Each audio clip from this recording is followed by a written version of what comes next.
we've asked everybody the same questions, so we'll be asking you the same ones. And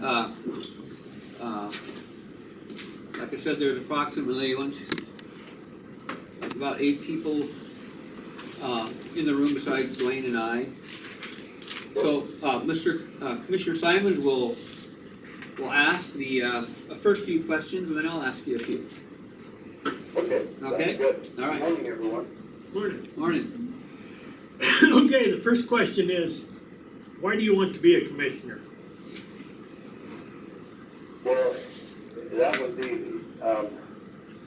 Superior and Mineral County has been a great place for me to live, and I have the ability, and I have the time, and I can make the commitment to be a county commissioner.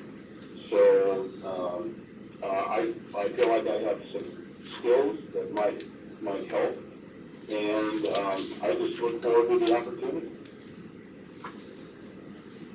Okay, thank you.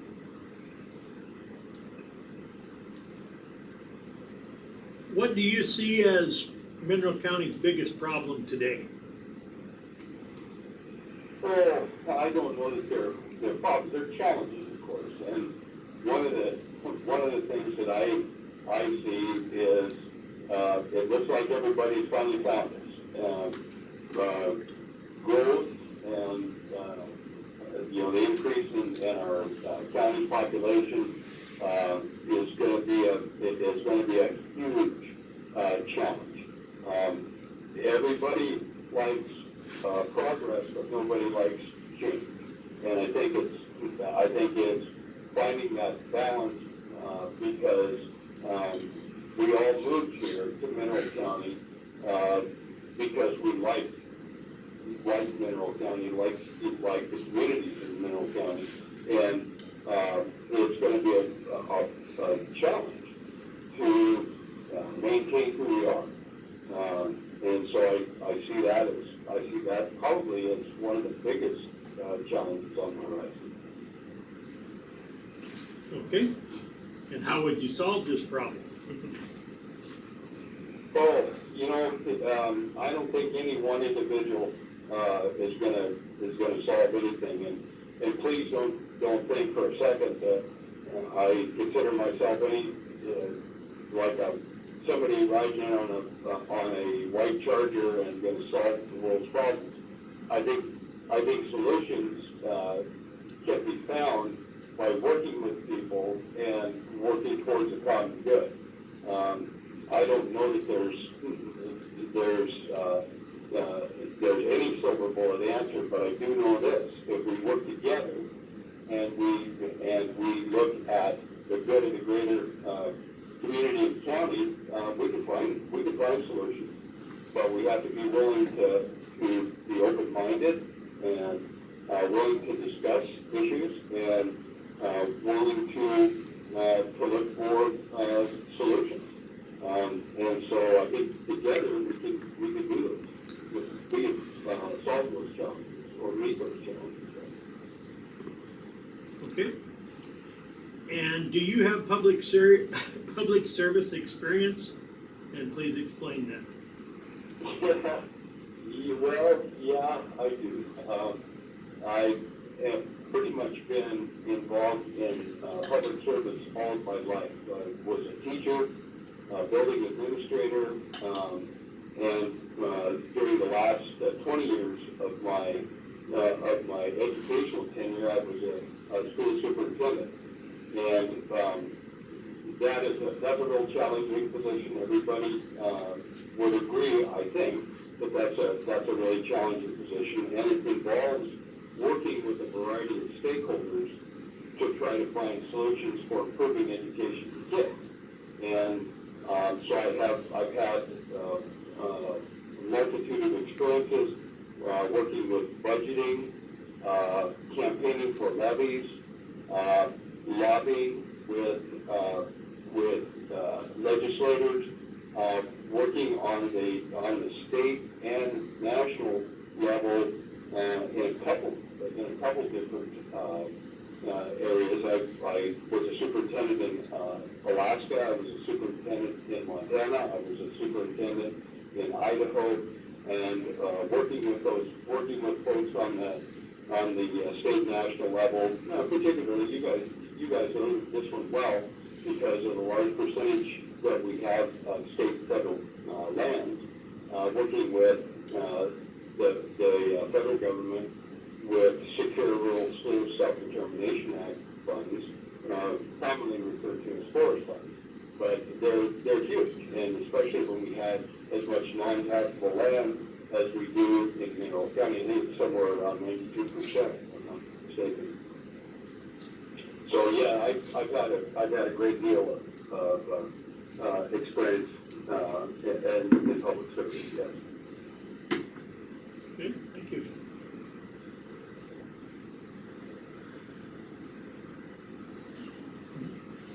Okay, this is Roman. Where do you see the county at in 10 years?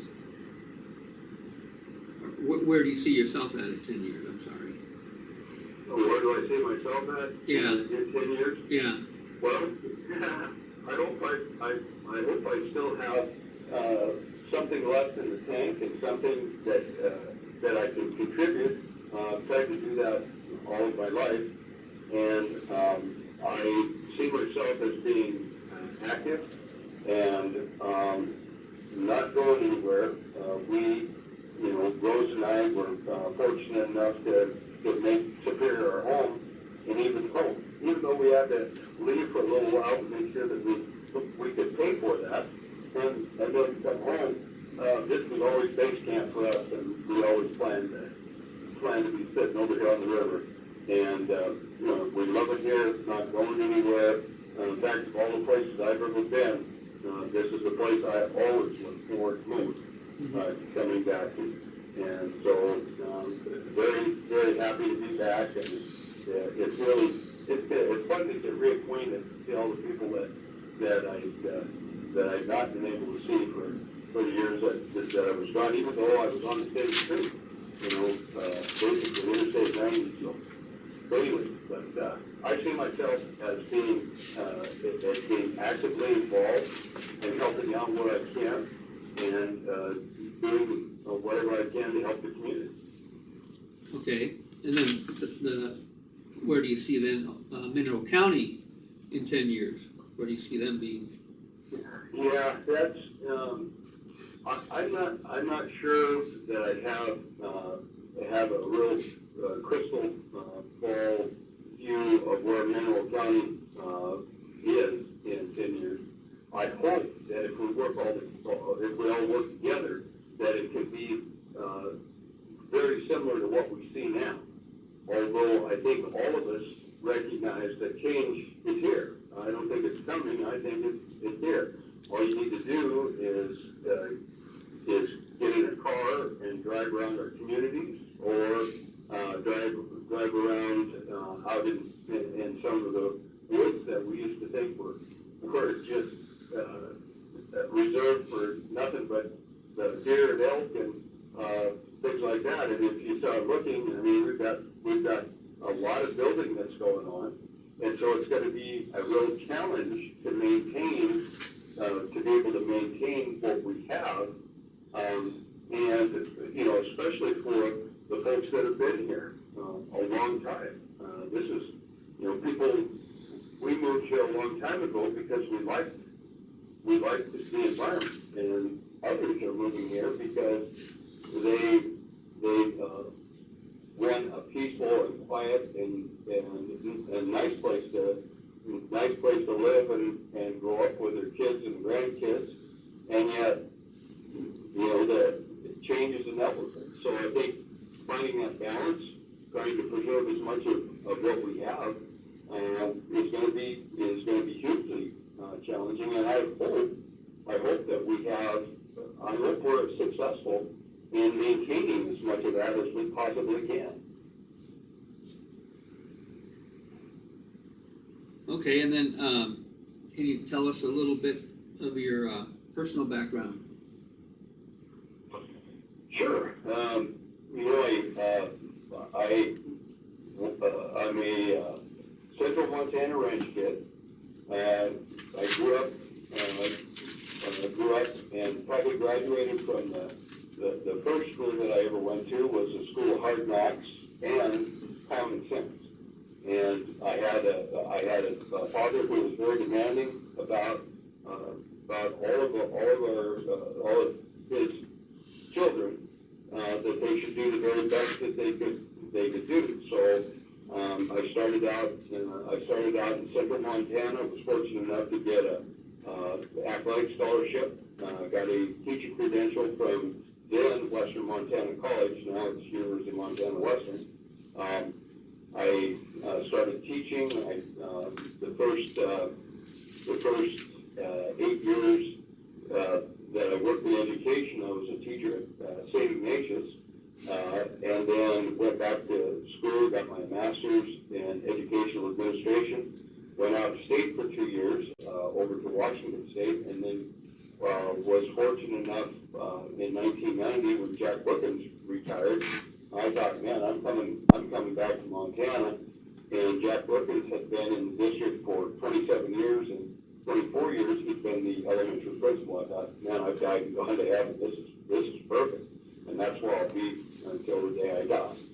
Unfortunately, things didn't work out that way. Our mill closed, as you'll recall, and there had been some retraining dollars that had been negotiated by the union back in that time, so we had a kind of a gradual reduction. But within 3 years, our enrollment had significantly dropped, and it was one of those situations where had to put beans on the table. So I left the community. I took my first superintendentcy over to Kessler School in Helena, and then moved back to Clinton, Montana. I was there 3 years as their superintendent, and during that time I finished my superintendent credentials and got a little experience. And then when Christine Tuckerman retired back in 2002, I returned to Superior and was here for 6 years as the superintendent. Retired in Montana, the ripe old age of 53, with 28 plus years in education, and went north to Fort Yukon, Alaska, which is about 160 miles north of Fairbanks and about 8 miles above the Arctic Circle. I was the director of curriculum instruction for a year there. I was the superintendent of schools there for 2 years. We started having grandchildren, and it just didn't far away.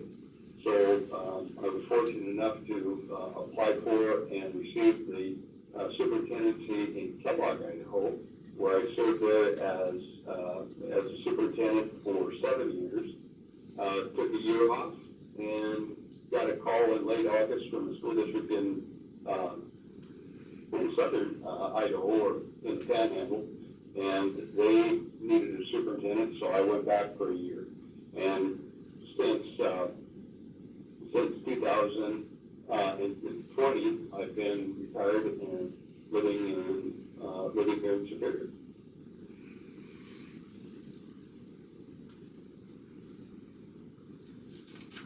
Okay.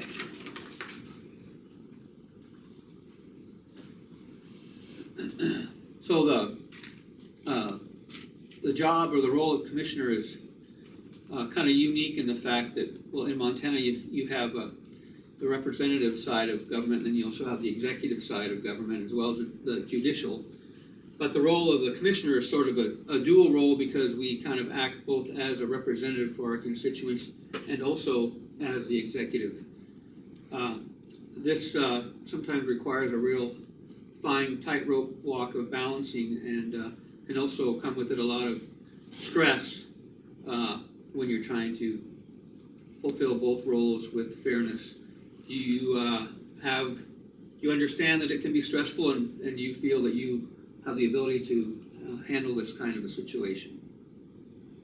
Yeah, I can tell you that being a school superintendent is also very stressful.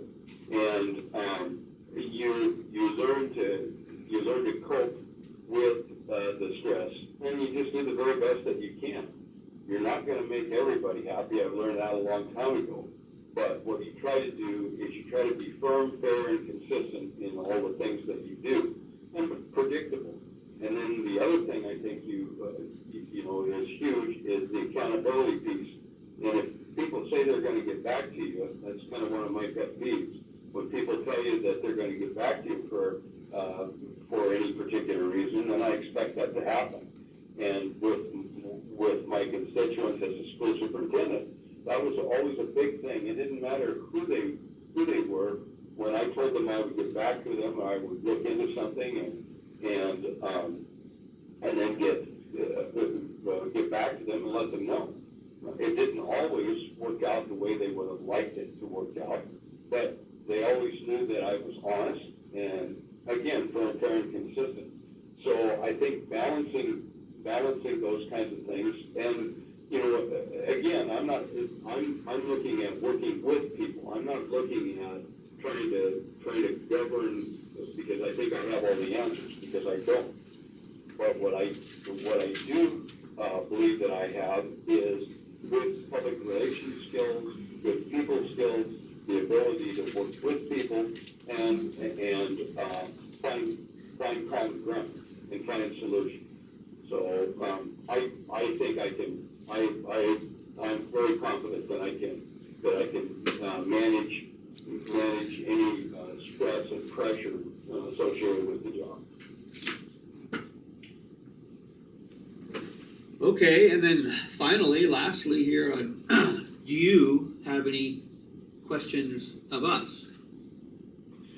Well, the biggest is I'd like to hear from both you and Dwayne of what you see the biggest challenges of in the county as we move forward.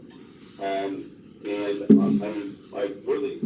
really would like to listen and hear each of you talk to those just for a moment.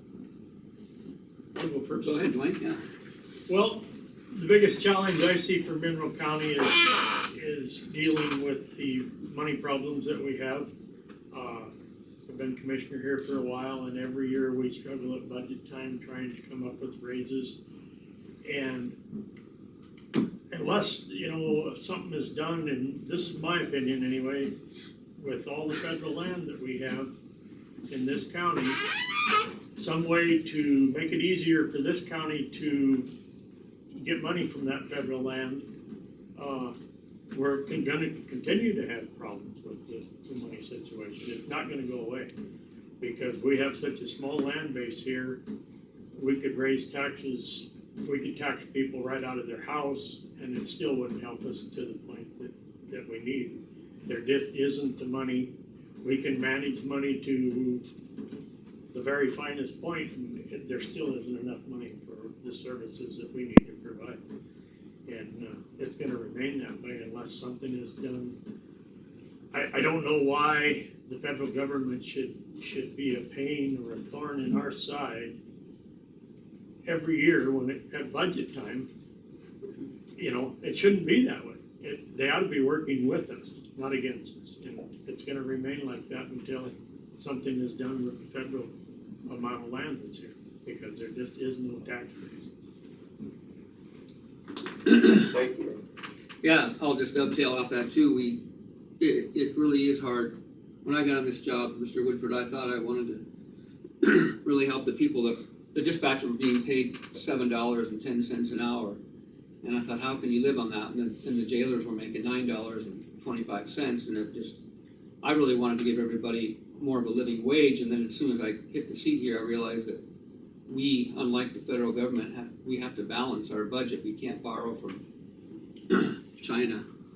And so we do have limited funds, and our taxes really are not, you know, as you probably know, most, you know, property taxes pay for not only the colleges of Montana, but the local school district, and then the rest goes to the county to pay for public safety and roads and courthouse business and public county attorney. I mean, it gets very, very expensive, and we don't have the funds, and so I'm with Dwayne, is that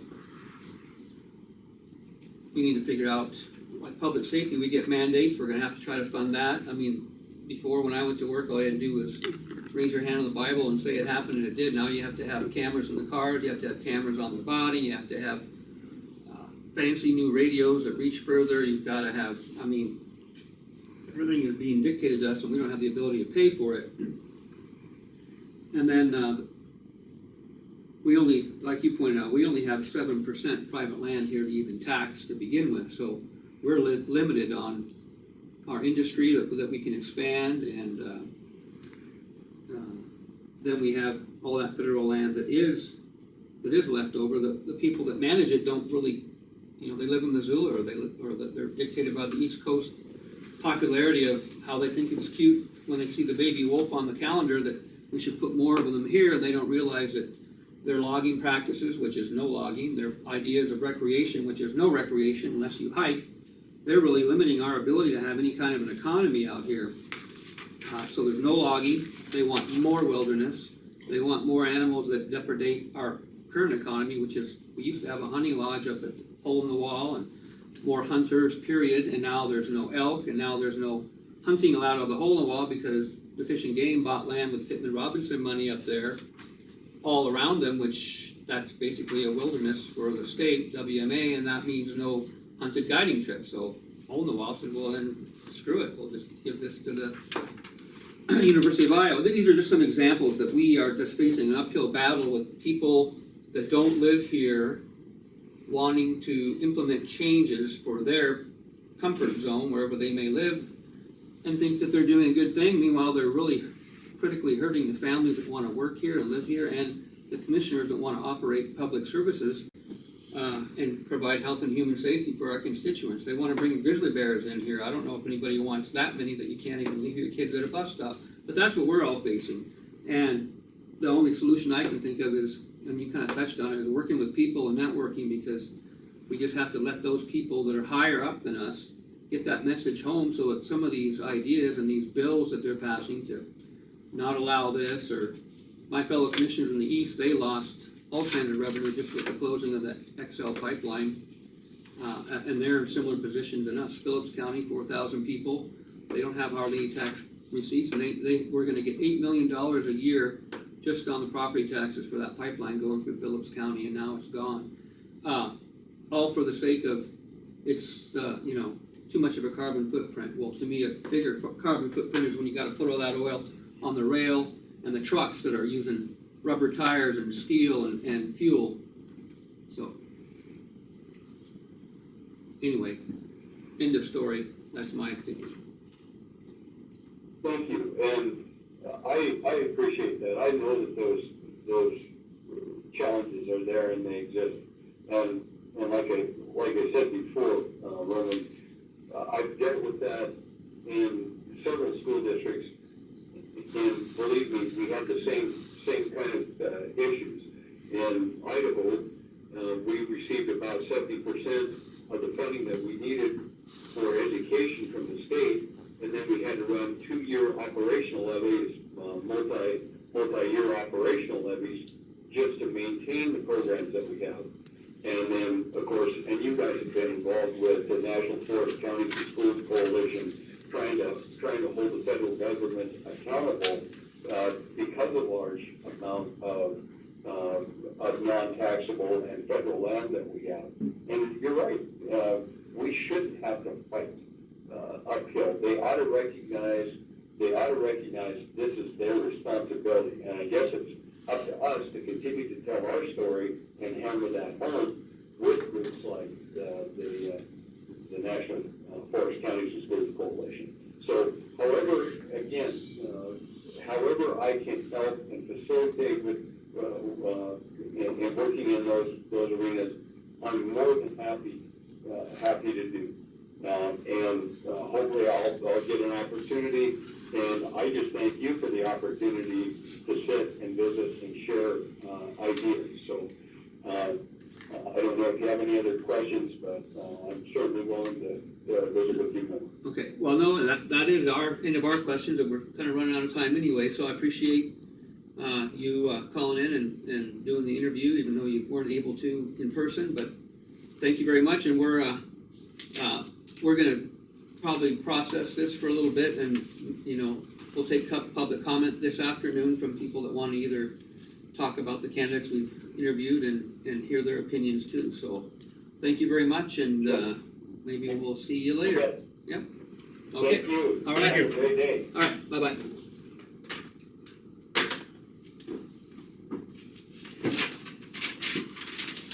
I know, I get on my soapbox when people ask me that. It's okay, it's just that we had a 10 o'clock and I wanted you to be available Okay, for well, that. we got 2.5 minutes. You do, good timing.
Okay, so now, next up we have an interview with Michelle Parkin. So you can come on up to the front. I've been asking the same questions. Dwayne asked about 4, and I'll ask about 4 or 5, and we'll just be writing them down, and everybody here will be looking forward and eager to your responses, so. All right, go ahead, Dwayne. All right, thanks for coming in. Sure, thank you. First question is, why do you want to be a commissioner? I have some concerns in the way that Monroe County is going right now and how some things are being done. I just feel like I can't say much if I don't try and take part.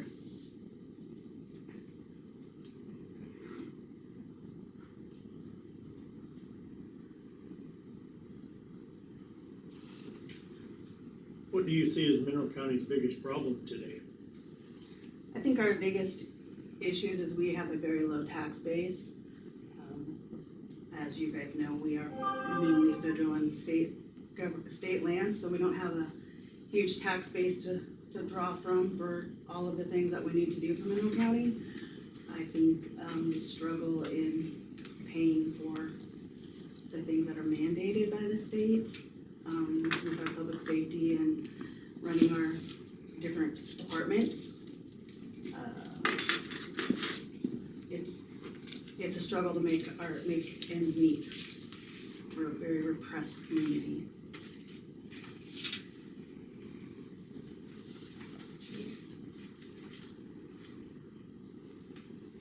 How would you solve this problem?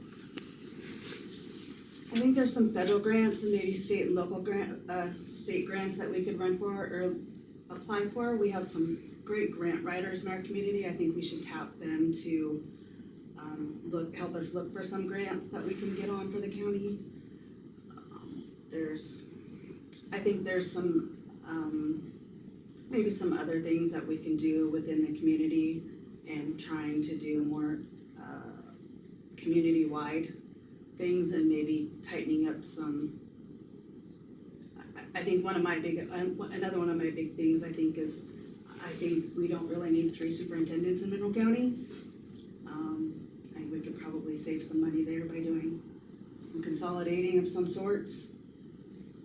And I come from that as from a school board representative aspect, as I've seen how our funds are going there.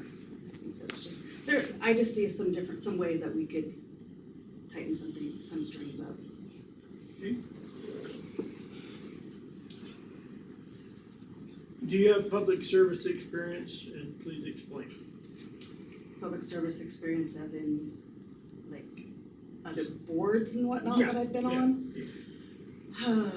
Where to begin?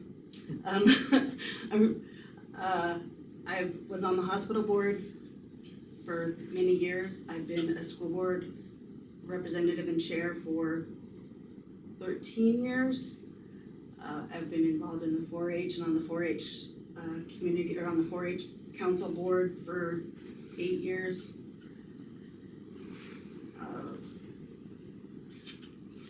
Ran the Relay for Life here for many years on the board with the American Cancer Society. Was on the Montana Foster and Adoptive Board and the Montana State Foster Adoptive Board, and on the national board.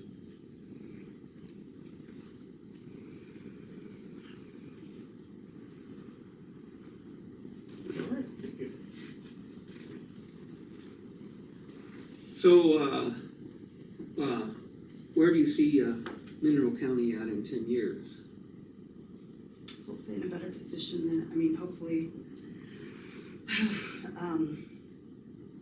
community-wise, I hope in a little better position than we are right now. I'd like to see maybe some growth, hoping to bring in looking for some businesses to bring into the community, just a little more, community involvement in our county, sorry.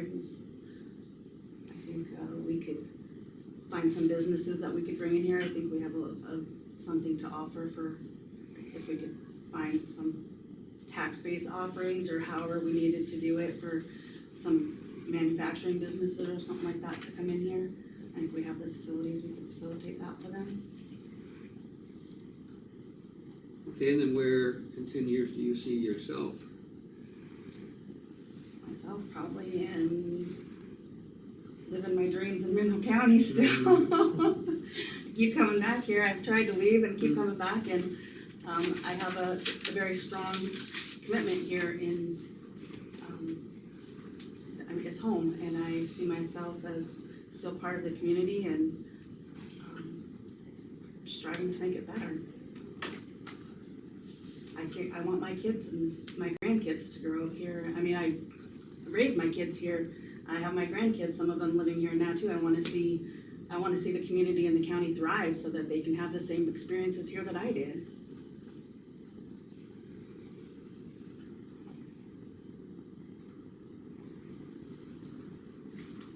Can you tell us a little bit more about your personal background? Personal background, I am employed at First American Title and I've been manager there. I've been working there 19 years. I have, before that, I was HR director at Tricon Timber and did some time I've worked in other positions here in Mineral County. Raised 9 kids here. They're all off doing their own thing now. Not sure what else you really want to know, I guess. I feel like Just whatever you want to share.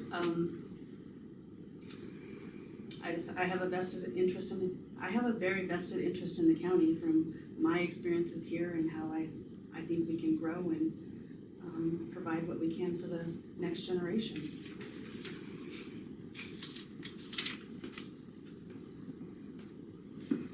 Okay, so in government, there's three. There's the judicial, the representative, and the executive.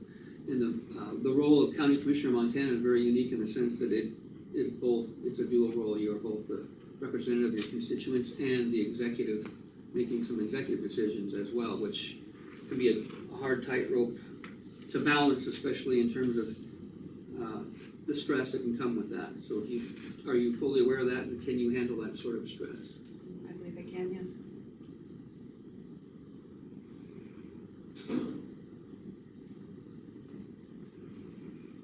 And then, do you have any questions of us? What do you guys see as struggles in Monroe County right now? You want to go first again, Dwayne? Sure. The lack of tax base, like you touched on, due to the federal government owning so much property and the state owning just a little bit. I think there needs to be a switch there. We shouldn't be enemies. And we're not until budget time, you know. There's never enough money, never has been. You know, it doesn't matter if we're at $7 an hour or if we're at $13 an hour, there's not enough money to fund the county, and there never is gonna be until we have a better tax base here, and that's an uphill battle. I totally understand that. So I shortened it a little bit. Yeah. We have the same struggles on the school board too. You know, we only get so much funding, and then we have to pay our teachers, and our teachers in Monroe County are one of the lowest paid teachers in the state. And you know, trying to keep people in Monroe County, I mean, good teachers, good employees and stuff like that is hard because we don't have much to offer them. The funds are, you know, part of the problem. Like you said, the school, you want to keep good teachers. We want to keep good employees here too. Right. And it's only the property tax, which we don't even control. The state does the assessing, tells us what we're getting. A portion of it goes to the university, the other portion goes to schools, and we get some left, and then we have to run, you know, there's public mandates. The school has these mandates for psychotherapists or counselors or whatever. We have mandates too, and we're going, well, how do we pay for this in the jail? How do we pay for that in the sheriff's department? How do we pay for the new 911 system that everybody wants? It's all the rage, and you know, what's it gonna be, a satellite system next for radios? I mean, and then we have to keep up, and we only have 7% private land. You mentioned businesses. I have these big dreams. Oh, I want to make we got ground out here, we can make our own landfill and compete with the Republic. Well, no, there's a rule. There's this rule that you can't have another landfill within a 100-mile radius of a current one. So we can't do that. Then you have to have, there's the monopolies, and there's PSA and PSC and all that kind of stuff that you have to deal with. And my running joke is, if I went to college with Bill Gates and said, hey man, will you build a Microsoft plant here? And he said yes, wouldn't be able to make it happen. We don't have enough ground. Right. You know. So yeah, it is a very uphill battle. And public safety, the sheriff's office is one that's really hard, because a lot of that is required of the county for the health and human safety of constituents. And what are you supposed to do? You don't have the money. And then the federal government is telling us what we can do with the rest of the land, and there's nothing they seem to want to do that we can have an economy off of. When we had logging here, the multiplier effect was 8 times. It rolled over 8 times. For every logging truckload that came off of that forest, somebody went and bought clothes at the AC department store for their kids. They're back to school. We don't have a clothing store. Somebody went to Fowler's Saw Shop. Somebody ordered fuel from Hanson's Oil. Logging trucks needed tires. The whole ripple effect was way more than just looking at it from the interstate. I remember the AC's store. Yeah. I shopped there a time or two. Yeah, So I guess to me, though, the solution of networking and getting, you know, I went out on a limb and agreed to be the president for Mako, and only because I thought maybe I'd get more opportunity to rub elbows with people at the Western Governors Conference in DC, at the National Association of Counties, and if people understand our plight, our situation, maybe they'll pay more attention when they're doing their thing there that hurts us most of the time. You know, bringing wolves in here, grizzly bears, or not allowing logging. We got a logging project on Little Joe that's being held up because some fish pile just thinks that too much dust is going to float into the St. Joe, so you got to shut down Meanwhile, they're letting a guy build a whole brand-new boat launch in the Clark Fork with 35 dump truck load of dirt required on a private boat launch at the Clark Fork. Same fish biology, go figure. Yeah, it's hard to understand the federal government, yeah, I get that. But, I don't know, just gotta scream louder, Yeah. what I'm trying to do. So have you guys, thought of any other solutions or what, you can see us working more towards to, other than trying to do some networking and whatnot, any other? Well, I mean, you ideas? talked about getting out there and trying to get more grants. I'm not really aware of what grants you think we could, but we have, Jen Donovan does a great job finding the ones for the health department, Yeah. and the sheriff's office gets some COPS grants and some Stone Garden grants to help with their overtime and stuff, but, in terms of a grant, and we're always putting in for the CDBG grants, we're helping build a new senior citizen center. We got the one in St. Regis, now we need one in Superior, then of course we're competing statewide, and sometimes even federal-wide, depending on the grant, and, Yeah, we're- I've been part of that grant Yeah. with Emily. yeah, we have Emily kind of on lead, trying to keep track of that. Mhm. And a commissioner is only a part-time gig. You can make it more full-time if you want, but, just trying to find out about those things is important. But we did get a little bit of help with the ARPA and the CARES and the COVID and all that stuff, but it's Yeah, gonna be that's- limited, it's gonna run out. Yep. All right. Any other questions of us? Not really, kind Okay. of, guys have any other questions of me? No, that was it. We just asked those 9 questions. All right, well, thank you very much for your time, and since you've already been interviewed, you can sure stay in the room for the next one.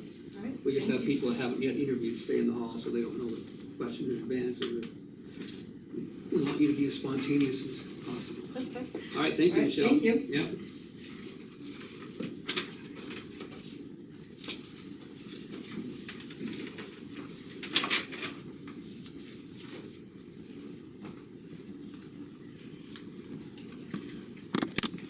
Now we have Mr. Cashman here for the interview.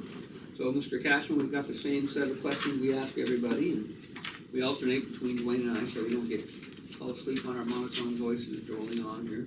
Very good. So, Mr. Commissioner Simons will ask the first questions. Okay. Why do you want to be a county commissioner? Well, as you well know, in 2020, I came on as the undersheriff, and Sheriff Toth and I have tried to tackle a lot of the problems that we're facing Mineral County and the Sheriff's Office head on. And then I decided to run for sheriff and missed my bid with that on the primaries. So I figured that I could help the county with my experiences, not only here in Mineral County and solving some of the problems at the Sheriff's Office, but I have a unique perspective from my previous career in employment down in Pinal County, Arizona, that spent 3 years as the fastest growing county in the nation, and the problems that it created for local government and law enforcement. So I figured I could put all that to work for the people here in Mineral County and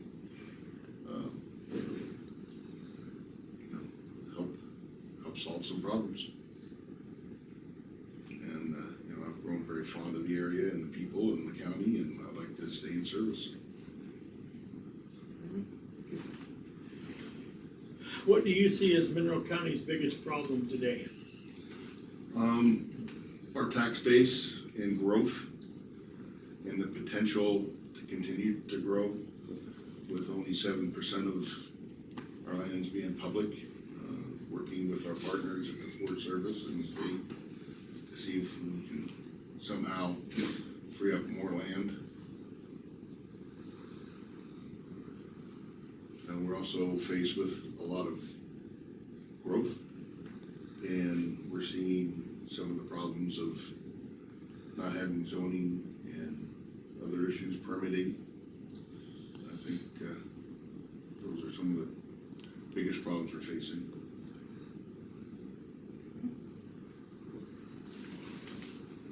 how would you solve these problems? Oh, I think research, basically, we're not the only ones in this boat. Reach out to our peers in other counties and other areas. Do the research, find out what would fit for us and what wouldn't fit for us. Create partnerships and with our peers in other counties and throughout the state, with legislators and Forest Service.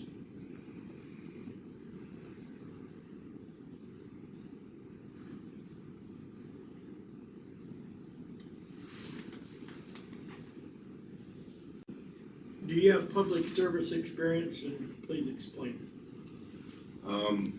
Yeah, it's about, in my opinion, 27 years worth between Montana State Prison, Arizona State Prison, Pinal County Sheriff's Office, and the Mineral County Sheriff's Office.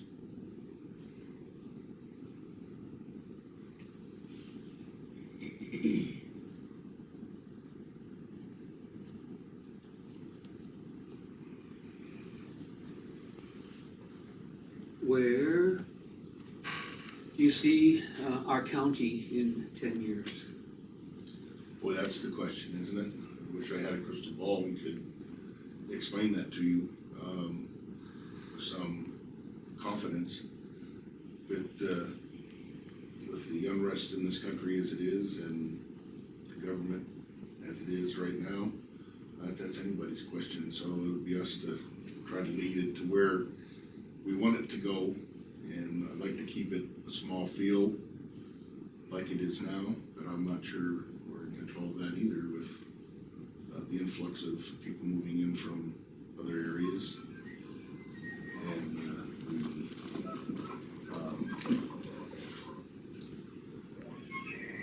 I think our secret's out here. And then where do you see you yourself at in 10 years? Well, I see myself still here in Mineral County, probably retired. Hopefully retired, I should say. That's one of the reasons I'm here also is that, my service with the Sheriff's Office ends in January. And I want to stay, I want to remain here. Like I said when I did my bid for sheriff, I said, I now think this is my home, and so I will stay here as long as I can and as long as my health holds out.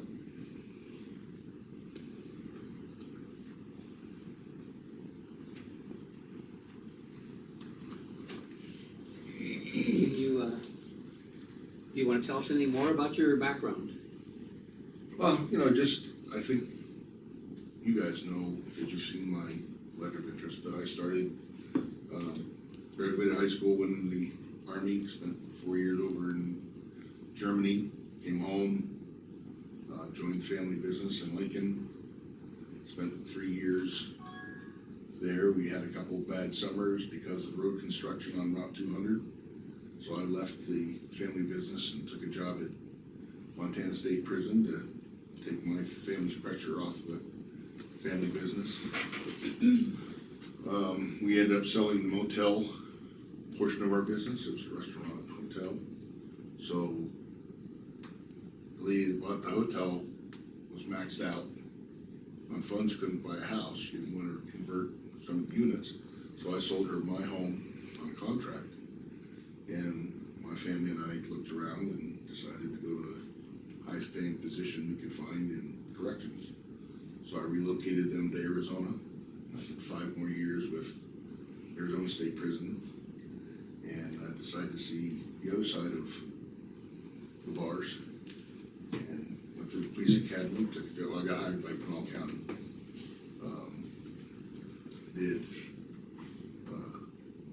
Went to the police academy, went on the road. 5 years into that career, I was promoted sergeant. That was 2007. And 2011, I promoted to lieutenant and commander. And 2016, I lost my wife to cancer. I retired in 2019 because my daughter and granddaughter and sister and brother, everybody basically my family was up here. So COVID hit, my folks sold their condo here in Superior and didn't want to go back to Arizona. So I said, hey, I'll bring my trailer up, you can stay in the property. And I got here and they were looking for a sheriff and an undersheriff, and I threw my name in the ring and I was asked to be undersheriff, and the rest is history, as they say.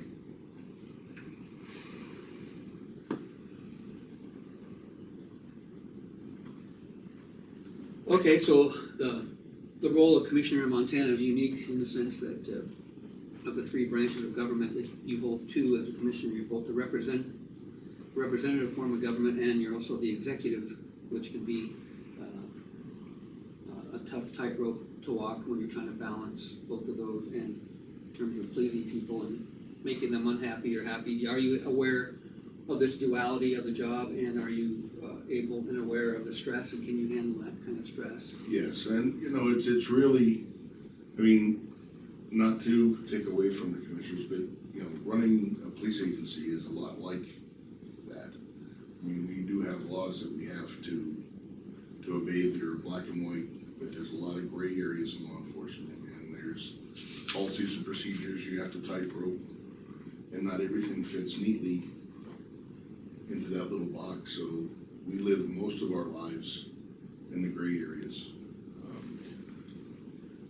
of that, and that carries with it a lot of stress. I mean, the job inherently, when you're carrying weapons and you're caring for other people's lives and well-being as well as your own, there's a lot of responsibility and stress that comes with those positions.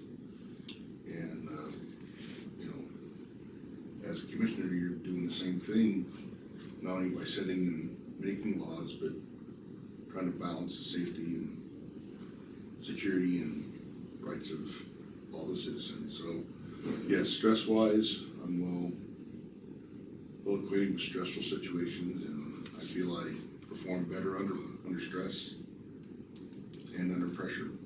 So I think that would be one of the skills that would come with me.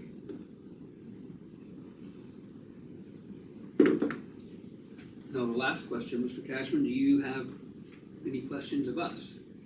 No, sir. Like I said, I've had a pretty unique position. I deal with what you guys do weekly in these meetings, and I present it to you, and you know, we have the same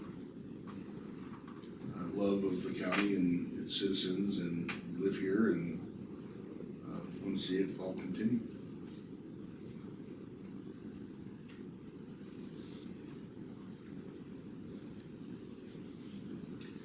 Okay, well, that's all for our questions, and so just if you want to be aware that this afternoon between 1 and 2 the public will be coming in and providing their input and comment on any and all of the 6 that we interviewed thus far. So that will be the next happening Is that regarding. a closed or open? No, it's open. Very good. Public comment, public input, help the commissioner and I understand better who they feel is the strongest candidate from these interviews.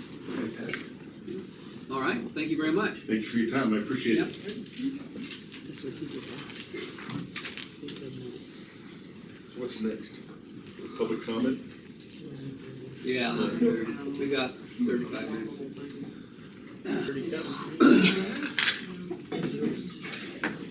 Okay, we're here first.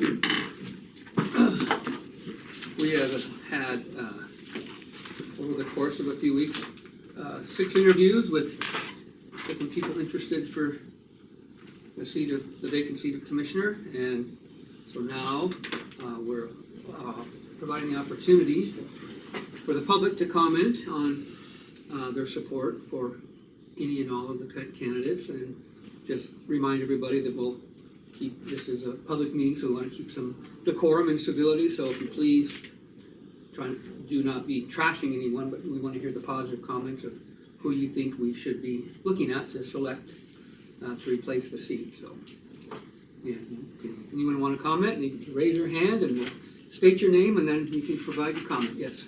My name is Julie. I'm asking if you would please state for the record who the 6 candidates that were interviewed were. Certainly. Then Julie, what's your last name? Miller. Julie Miller. Okay. So the 6 candidates are, the first round of 3 that we interviewed were Don Terrell and Dan Klemps. Is that how you say it? Klemps? That's correct.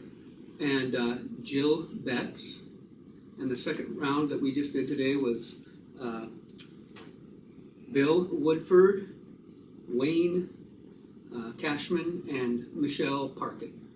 Thank you. So those are the 6 people that we are open to the public for comment on.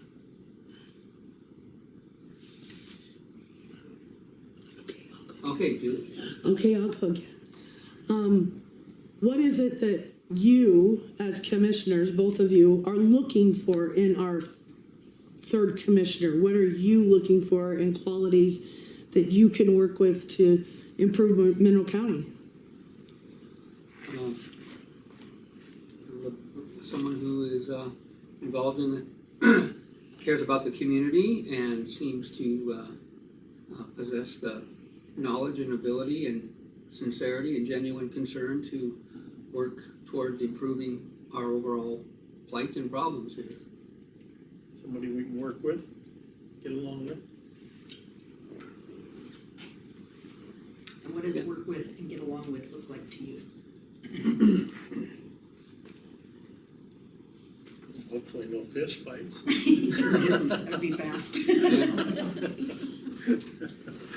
Yeah, I just, I didn't mean that, and don't take that we didn't get along with Laura. Oh, I didn't We read got anything along, into yeah. it. I was just curious, you know, Yeah. when you're looking for people, you wanna make a cohesive group, what is that? You know, where the 3 of you can work Yeah, I think- holistically together, what is that? What are those characteristics? Well, look I like? think maybe have the same goals, as maybe see eye to eye as to where we're headed, or where we're trying to be headed, you know? It doesn't have to be a daily fight, just to decide, you know, should we do this or should we do that? And that's what I'm looking for anyway. Anybody have any comment on any of the candidates in particular to help us learn more on your thoughts? Yeah, go ahead and state your name and. Jen Day, and I would like to support Michelle Parkin. I work for her down at First American Title. I've worked directly under her leadership for almost 2 years now, and she is honest, she is full of integrity, hardworking, very passionate about this community.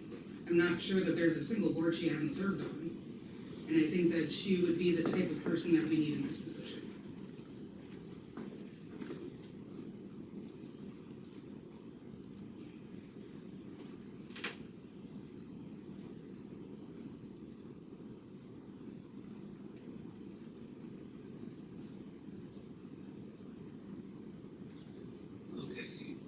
And you had your hand up too? Basically the same And what's thing your that name again? Alicia Boyce. Okay, Same thing that Jen said. Also, Michelle has a lengthy background in accounting, which I think would be really helpful with budgeting. She has served on many boards in this community and taken on a lot to help the community. I think she'd be wonderful in this position.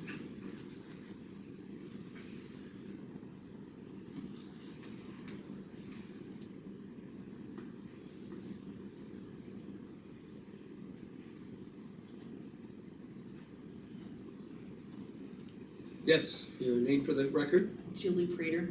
I think you have several good candidates here, which is nice to see there. I'd like to support Jill Betts because I think she brings some outside perspective into the community, but has been born and raised here and knows the community well. I think her professional background, also serving at Walmart, managing a large budget and a large group of people, and sometimes being able to make those hard calls for people is important. And I also think the person for this position, I think Mineral County needs some change, both in the sheriff and the commissioner's office. And I think she would bring some good insights and potential change for growth in the community and, you know, what are some good things to go to this community.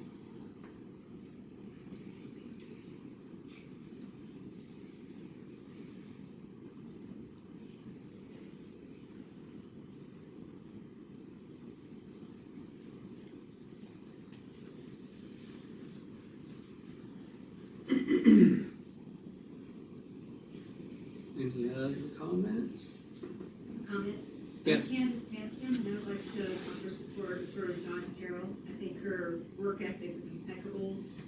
She's very well aware of what it takes to be a commissioner and she's worked with you guys and has good experience there.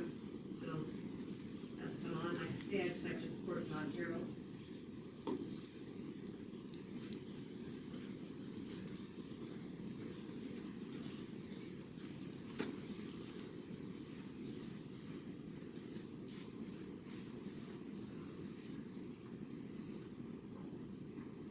Anyone that just came in the room have any comment for a particular candidate? Okay. Sheriff Todd. Well, since everybody's getting back in, I was gonna say Alice, but I'll leave my 2 cents for Wayne Cashman. For what it's worth, obviously I'm biased, he's my under sheriff though, but, you know, he came in as my under sheriff, I didn't know him, 2 cents from him, we met for the first time after I was appointed.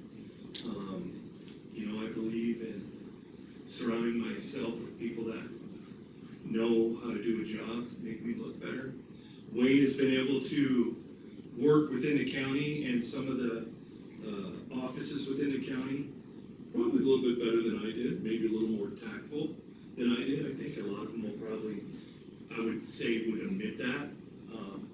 Wayne has a way of seeing everybody's side.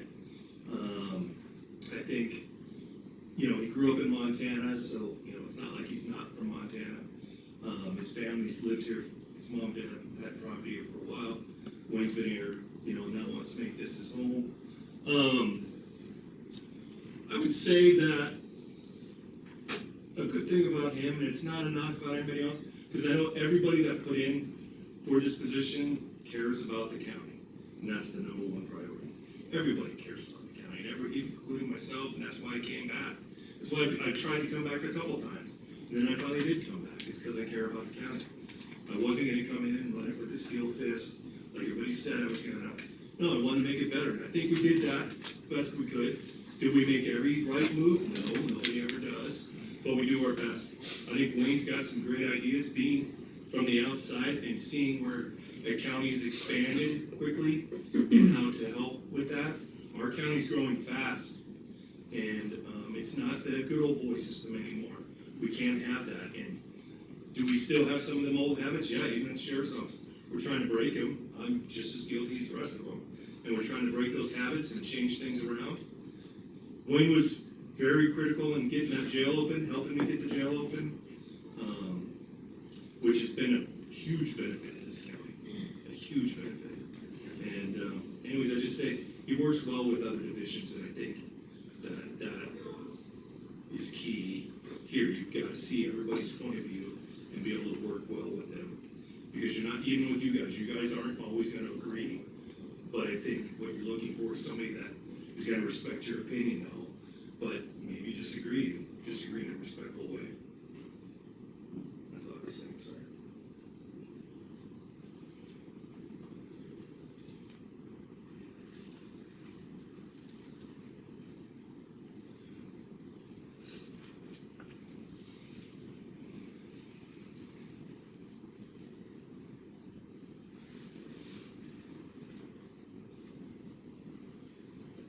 Any other comments from the public?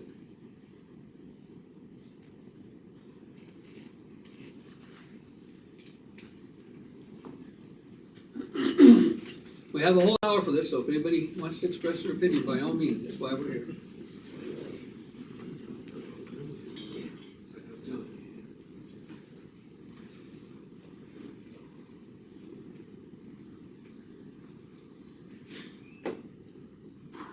Okay, well, I think what we're going to do is,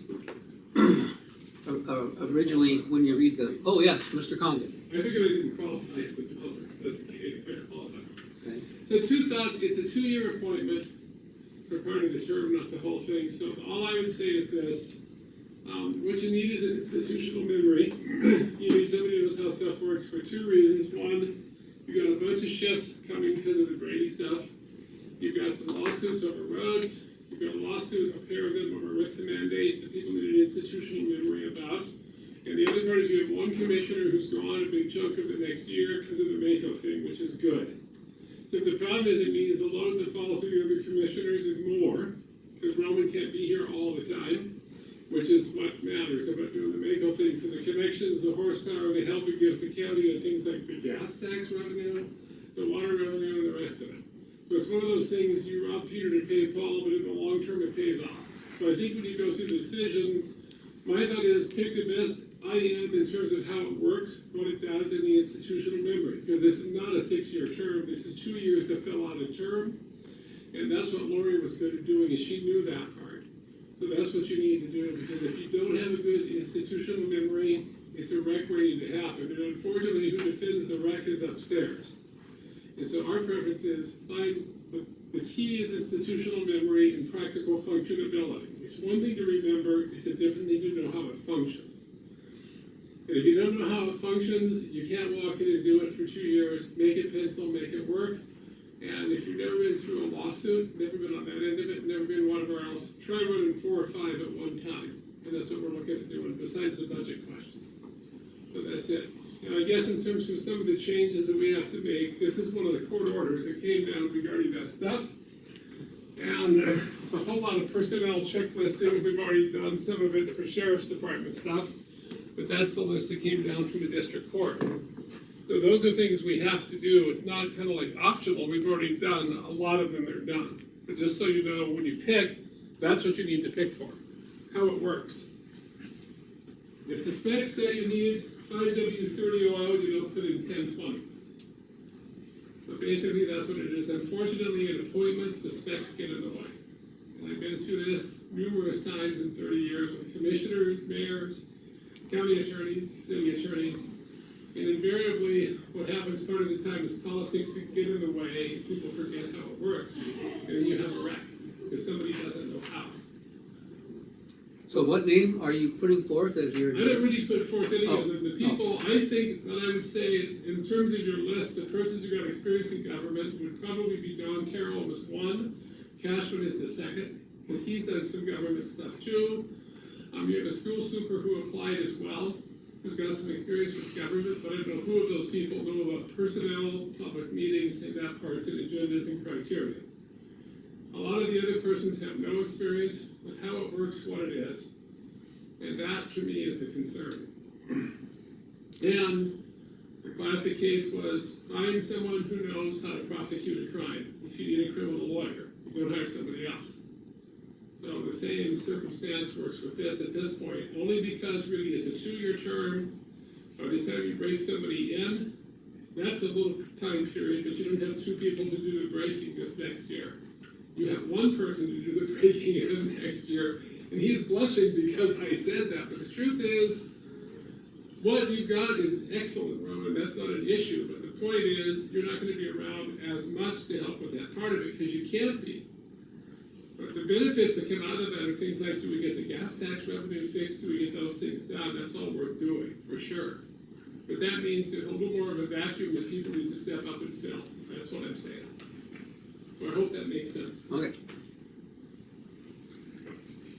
Any other comments? Question. So Wally just handed you paperwork that said was handed down from the district court. Is this public record? Yeah. Yeah. Okay, thank you. That's all I wanted to need. I haven't even read it, but anything that's put before us, you can read. Just wanted to make sure. Thank you. Here, I can make your life a little easier for your record. If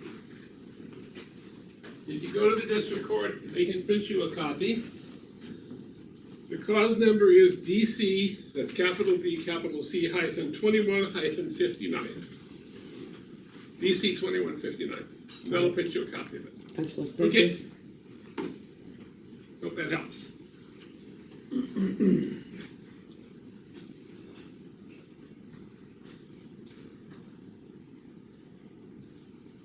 So we want to pick one as soon as we can, because that's the correct thing to do. I know in some counties they wait a long time till after a primary or after another election. There is a timeline if there's 2 commissioners vacant, which is 30 days. This one we don't have to decide today, but I was thinking that maybe we take these comments and take these, we just interviewed 3 people this morning, for those of you who don't know. Maybe a little bit of time for that to kind of marinate in our minds, and maybe hear, somebody might call me at home and give me more comment, I don't know, but, should we try to make a decision on the agenda for next Friday, will we both? Yeah, I think that'd be a good idea. What date? That would be October 7th.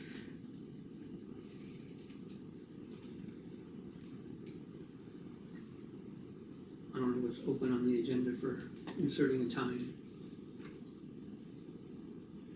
I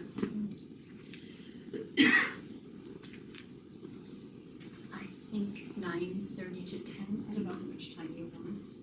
What's happening at 10? Something going on at 10? Mm-hmm. What's that? A preliminary plat approval. Oh, okay. We have a 9 o'clock, which won't take more than 30 minutes. It Mhm. would take 15. And then you could go, then it would be afternoon. The preliminary plat is an hour and a half. So we have a 1 o'clock open in the afternoon. Looks like it. Yep. All right. Okay. After lunch, 1 o'clock.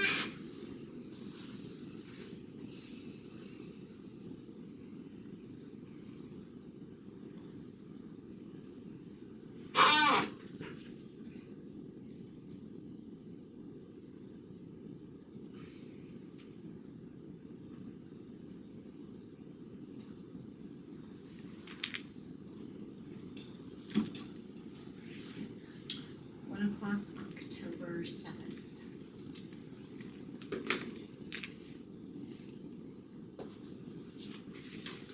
Isn't that beyond the 30-day statute, though? Pardon me? Isn't that beyond the 30-day statute? So did you hear me talk about that just a moment ago? Okay, so the 30-day statute is inserted in the code, and it refers to, the subpart is referring to the vacancy of 2 commissioners. 2 of them, okay, So- so 1 in the 30 days.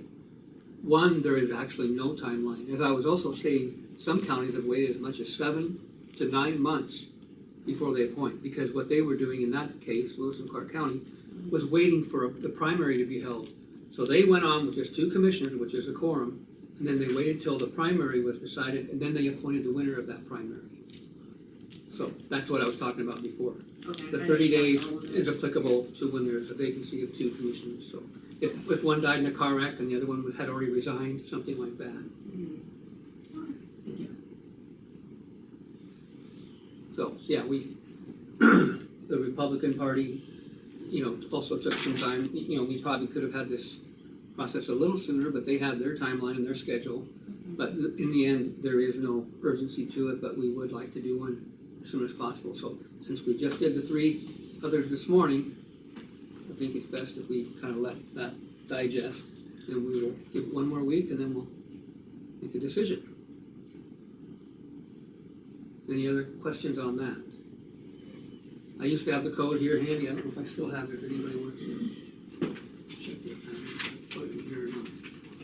Wally, you probably know it. Yep, I think it's in the 7 dash. it is. Okay. 7-2106, I don't know, Yeah, something there like that. is no time frame unless it's 2 commissioners. Okay. So it's kind of how quickly you go through the process, you decide to use to get it done. All right, well, being there's no other public comments, I guess, going once, going twice. All right, we'll stand adjourned until later. Thank you, everybody, for showing up, expressing interest.